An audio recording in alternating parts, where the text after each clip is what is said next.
집 나간 아들의 비유는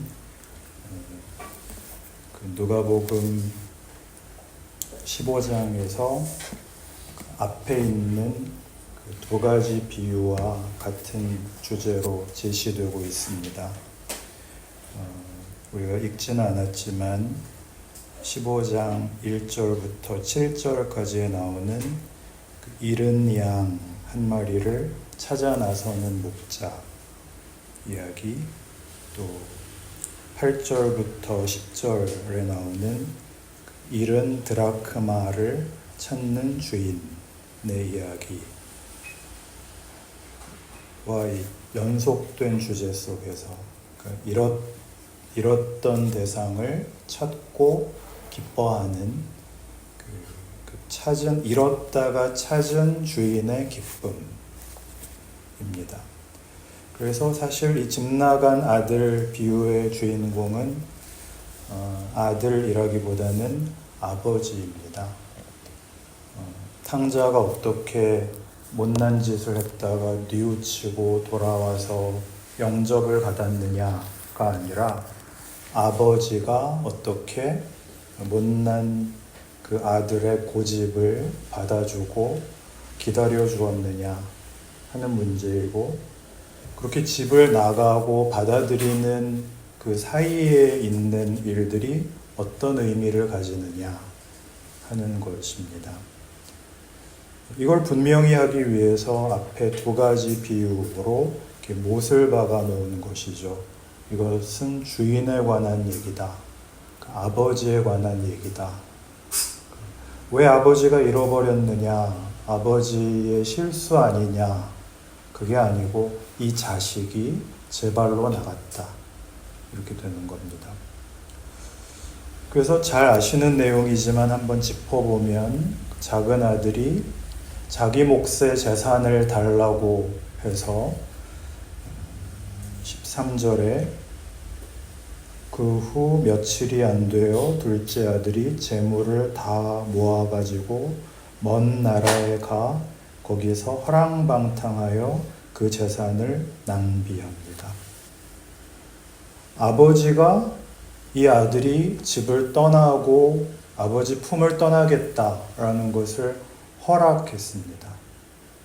그래서 허락해서 어떤 결과가 생겼느냐 하면 아들이 그 가지고 간 모든 재산을 낭비하고 이제 굶어 죽게 됐다 하는 것을 이제 소개합니다. 우리 지난주에 그 바로 앞장 14장에서 이런 생각을 해봤죠. 예수를 믿는데도 왜 인생이 고통스러우냐? 하나님은 왜 우리의 고통을 해결해 주시지 않는가? 그래서 이런 이해를 성경적으로 확인했습니다. 하나님은 그의 자녀들일지라도 고통을 면하는 것을 궁극적 목적으로 삼고 있지 않으시다를 확인했습니다. 왜 그러는가? 고통의 역할이 있기 때문이라고 했죠. 고통을 당해야 사람은 생각을 합니다. 책임을 인식합니다. 누구 잘못이냐? 무엇이 잘못되었느냐? 어떻게 해결해야 되느냐? 그때 나는 이 책임을 어떻게 질 것이냐? 그래서 사람은 선택을 해야 됐고, 그 선택의 근거는 자유였습니다. 자유롭지 않는 자는 선택을 할 수도, 그래서 책임을 질 수도 없습니다.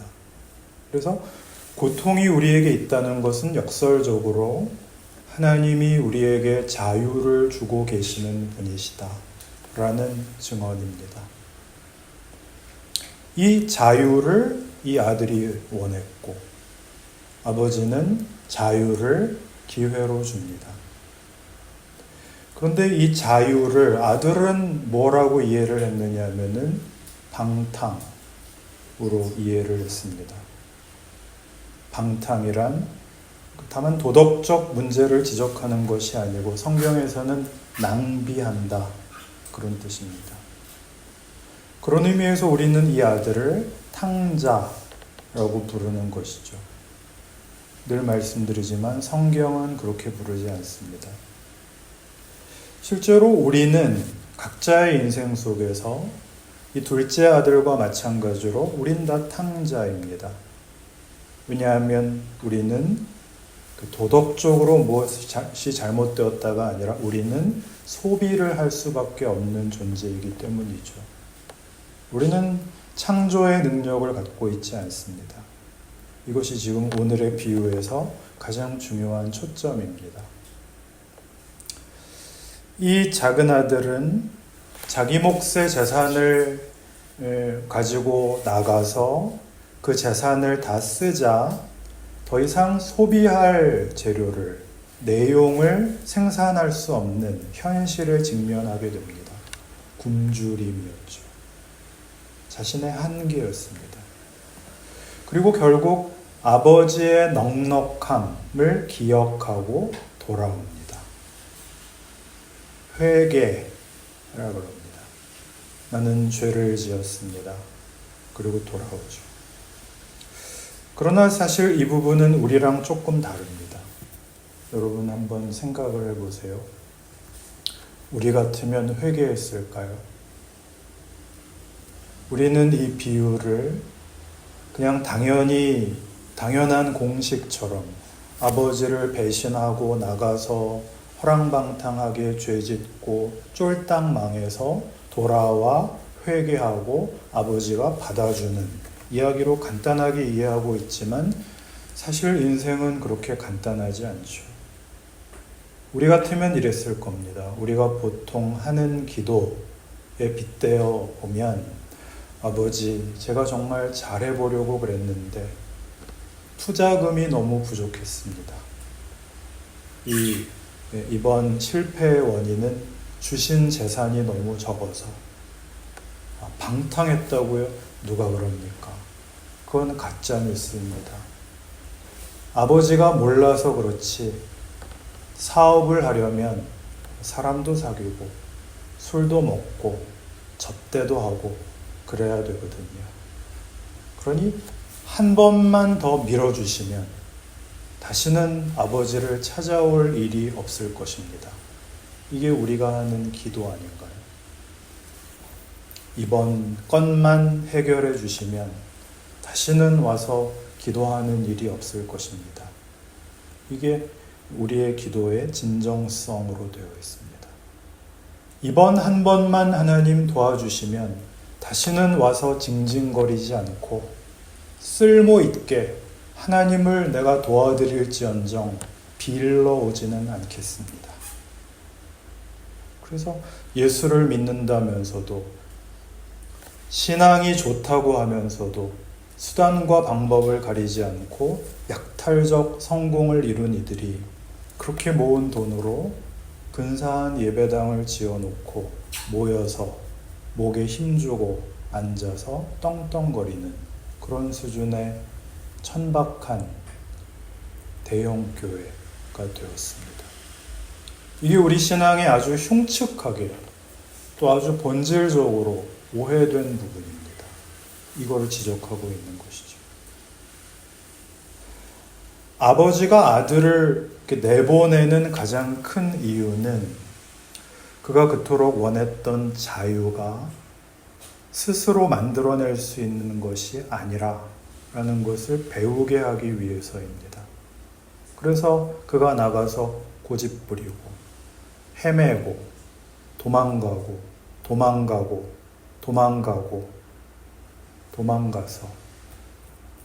결국 무엇에 직면하죠? 내가 옳다고 여기는, 내가 의욕을 가지고 뜻을 세우고 꿈을 가진다고 할지라도 그 선택에 내가 아무런 책임을 질 수가 없는, 그럴 능력과 실력을 갖고 있지 못하다고 하는 것을 발견합니다. 그것이 이 비유의 핵심이죠. 그것을 가르치는 것이 바로 고난입니다. 집 나가면 고생이라는 걸 아시면서 아버지는 왜 집을 나가기를 허락하느냐? 아버지께 순종하는 것이 되는 것이거나 혹은 굴복하여 있는 것이 아니라는 것을 가르치기 위해서죠. 피조물인 인간이 자기의 소원과 자기의 보상에 만족하는 자가 되지 않게 하려는 것이 우리 하늘 아버지의 뜻인 것입니다. 우리가 소비하고 우리가 비교하고 우리가 자랑하는 것으로는 우리에게 답이 되지 않는다라는 것을 가르치는 것이 고난입니다.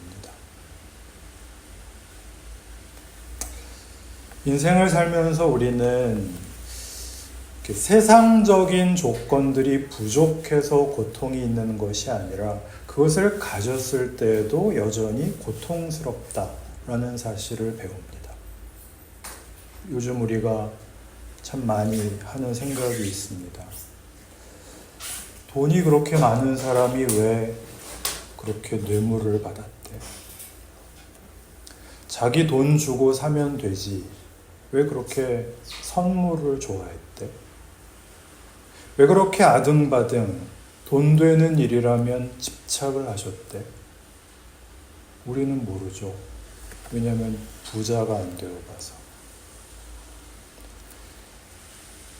아무리 많이 배워도 나는 너무 많이 배워서 더 이상 지적인 갈등이 없어. 그렇게 생각하는 지식인은 없습니다.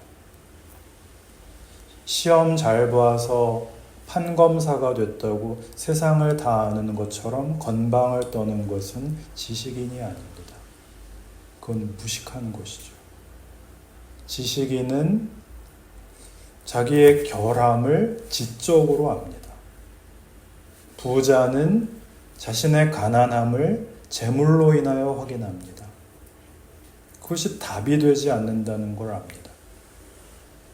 답이 아버지에게 있지 않고 세상에 있다.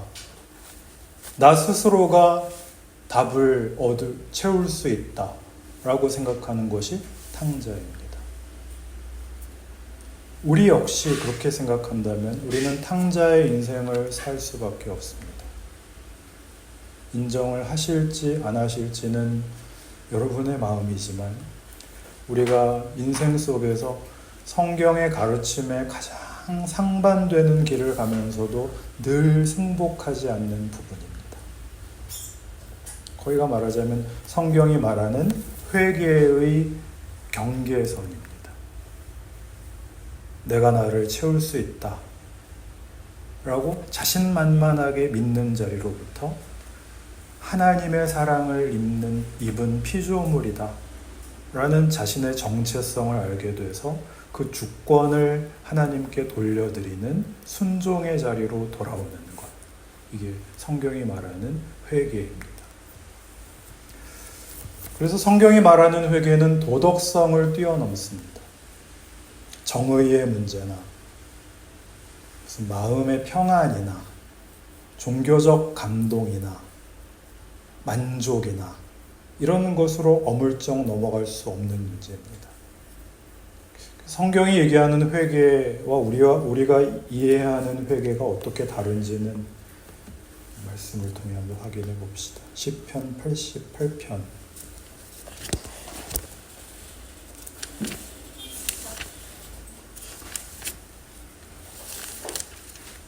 시편 88편 866페이지입니다. 구약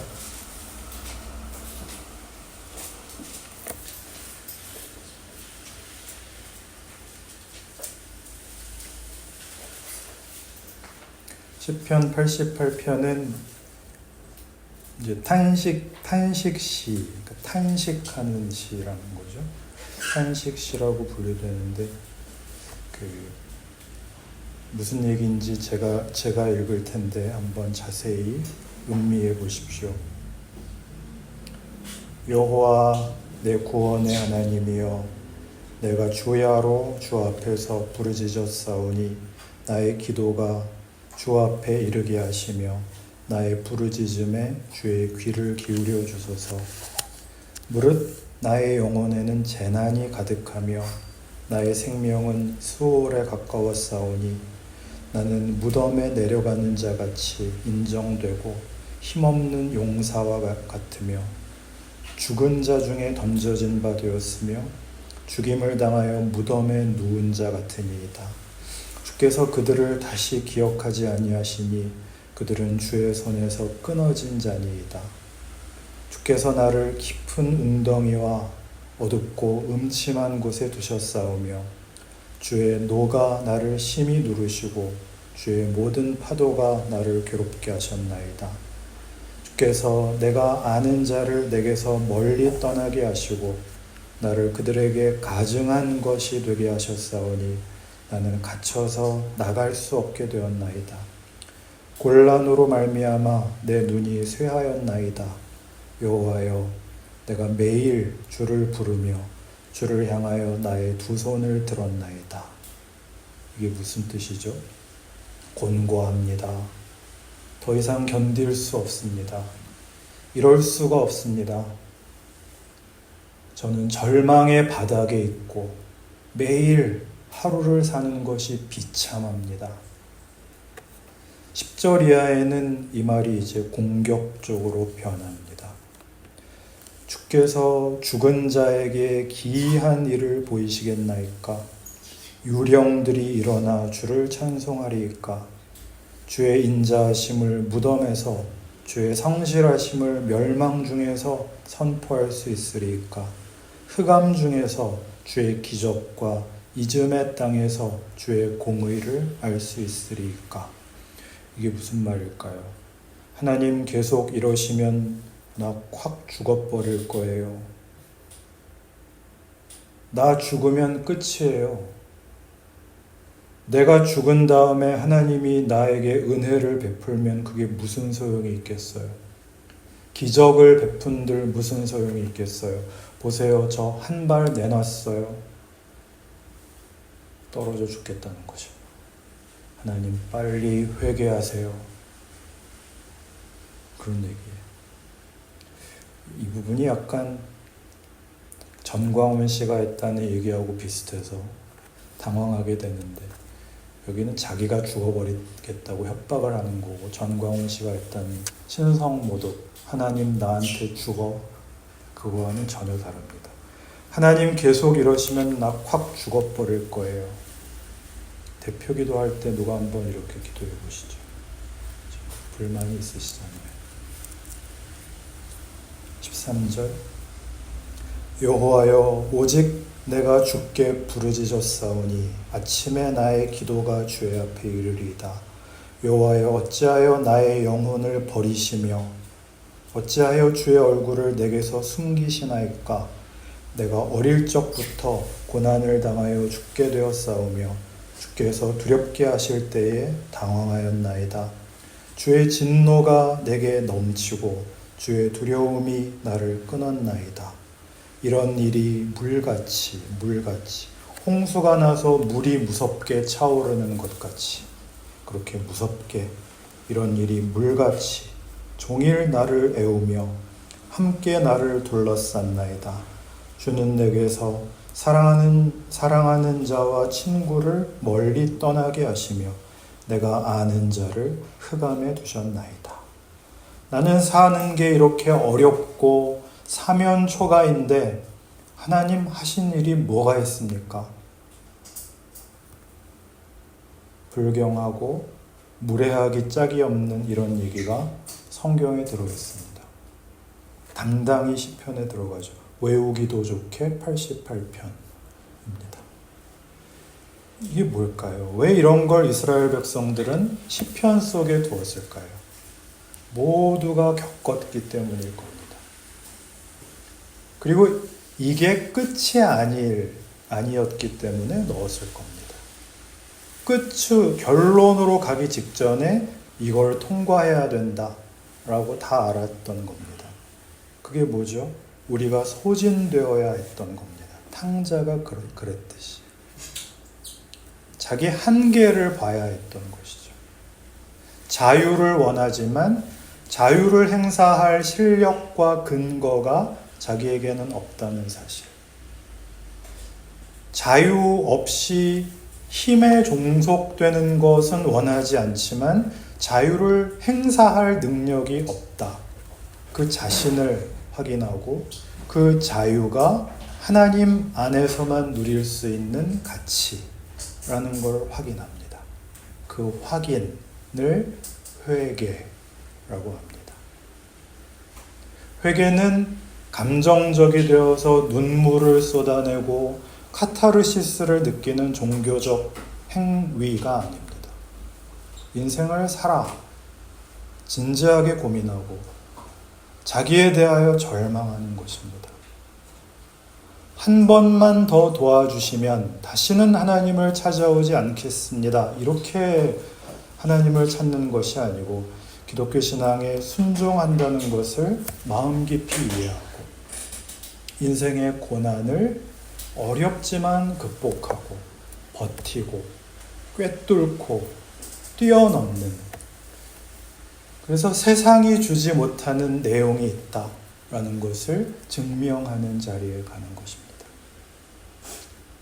그런 의미에서 우리가 잘 아는 시편 23편은 다윗이 자신의 생애 속에서 방금 본 시편 88편과 같은 상황을 경험한 후의 답이라고 할 수 있습니다. 시편 23편은 어떻게 시편 88편의 답이 23편일 수가 있느냐? 23편이 더 앞에 있는데 이 시편은 시간 순서대로가 아니라 신학적 메시지, 문학적 구조, 그리고 무엇보다 이스라엘의 제사에서 쓰이는 목적으로 일종의 그 예배서로 편집되었기 때문에 시간 순서와는 상관이 없습니다. 시편 23편은 여러분이 다 외우시겠지만 한번 보시죠. 천천히 다 같이 한번 읽어볼까요? 시편 23편 외우시는 분은 외우시고 저는 못 외우니까 보고 시작. 여호와는 나의 목자시니 내게 부족함이 없으리로다. 그가 나를 푸른 풀밭에 누이시며 쉴 만한 물가로 인도하시는도다. 내 영혼을 소생시키시고 자기 이름을 위하여 의의 길로 인도하시는도다. 내가 사망의 음침한 골짜기로 다닐지라도 해를 두려워하지 않을 것은 주께서 나와 함께 하심이라. 죄의 지팡이와 막대기가 나를 안위하시나이다. 주께서 내 원수의 목전에서 내게 상을 차려주시고 기름을 내 머리에 부으셨으니 내 잔이 넘치나이다. 내 평생의 선하심과 인자하심이 반드시 나를 따르리니 내가 여호와의 집에 영원히 살리로다. 이 시가 가지는 의미는 시편 88편을 지나지 않고는 모릅니다. 우리는 다윗을 주일학교 때 배운 대로 골리앗을 물리친 영웅이고 훌륭한 왕이었다는 것, 그리고 밧세바 사건으로 곁길로 갔던 일 정도로 기억을 합니다. 그러나 다윗의 생애가 얼마나 고단했는지, 비참하고 처절했는지를 모르면 이 고백이 어디서 만들어졌는지를 공감할 수가 없습니다. 그는 자식의 반란을 경험합니다. 그 자식이 다른 자식들을 다 죽이는 그런 있을 수 없는 비참한 경험을 합니다. 그는 국가를 위하여 큰 영웅이 되었지만 선왕 사울의 미움을 사서 적국에까지 피난을 가야 했었고 살아남기 위하여 미친 사람 행세까지 했던 처절한 자리까지 갑니다. 그가 그 피난 갔던 곳에서 어떤 대적을 치기 위하여 동원되었을 때 다른 종족이 쳐들어와서 다윗과 그 부하들의 가솔들을 다 잡아가서 돌아와 보니까 다 폐허가 되고 잡혀가고 울 힘이 없을 때까지 울어본 적도 있었고, 그 부하들이, 자기를 따라왔던 그 추종자들이 다윗을 죽이려고 했었습니다. 그런 모든 것을 사망의 음침한 골짜기로 다닐지라도 해를 두려워하지 않을 것입니다. 그런 길들을 통하여 그에게 만드는 것이 하나님이 누구시냐에 대한 문제에 대한 이해요, 깊이요, 확인이었기 때문에 그것이 그 어떤 고난과 비극을 쉽게 해결하는 것과는 바꿀 수 없는, 그 모든 것을 근본적으로 해결하는 답이라는 것을 깨우칩니다. 그래서 여호와는 나의 목자시니 내게 부족함이 없으리로다. 이고 내 평생의 선하심과 인자하심이 나를 따를 것이라. 내가 하나님의 돌보심을, 하나님의 보호하심을 벗어날 길이 없는 하나님의 자녀라 라고 찬송하며 감격하는 것이죠. 오늘 우리가 본 집 나갔다가 돌아온 아들, 그리고 그 아들을 환대하며 기뻐하는 아버지의 비유는 이런 하나님의 자녀가 갖는 명예에 관한 것입니다. 사소한 것으로 고난을 해결하려고 하지 마시고, 하나님이 우리를 고난 속으로 인도하여 우리의 영광을 확인시키고 있다라는 것을 기억하셔서 믿음 위에 굳게 서셔서 담대하십시오. 자기의 인생을 이런 시각으로 받아내십시오. 하나님이 우리에게 무엇을 이루고 계시고 우리의 인생을 통하여 무엇을 증명하려 하시는가를 아는 명예로운 인생을 사시는 저와 여러분이 되기를 바랍니다. 기도합시다.